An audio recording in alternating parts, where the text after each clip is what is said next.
हो, 2008 साली त्यावेळेस मला आठवतंय अजितदादांचा जुलै महिन्यामध्ये वाढदिवस असतो आणि मी सिद्धिविनायकाचा भक्त आहे. दादरला राहत असताना मी सुद्धा पायी सिद्धिविनायकाला जायचो कबूतरखान्याजवळनं आणि नंतर मग व्यवसायामध्ये जेव्हा चांगलं नाव झालं, एक रिअल इस्टेट किंवा हॉटेल इंडस्ट्रीमध्ये नाव आमच्या कंपनीचं झालं आणि त्यानंतर पैसे हातामध्ये आले.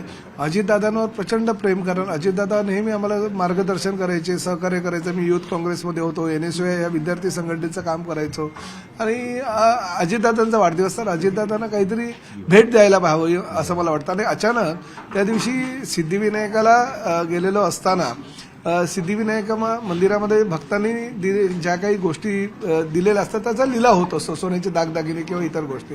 आणि अचानक त्या दिवशी कोणीतरी एक मोबाईल, साधा मोबाईल होता परंतु तो रत्नजडित आहे असं, म्हणजे ते असं तो मोबाईल होता, तो लिलावामध्ये मला विचार आला की चला आपण घेऊन टाकू आणि तो मला लिलावामध्ये मिळाला.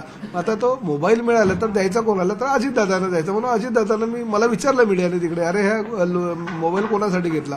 बोलो उद्या दादांचा वाढदिवस आहे तर दादांना गिफ्ट द्यायला हा मोबाईल घेतला, कारण सिद्धिविनायकाचा आशीर्वाद त्यांनाही मिळायला हवा.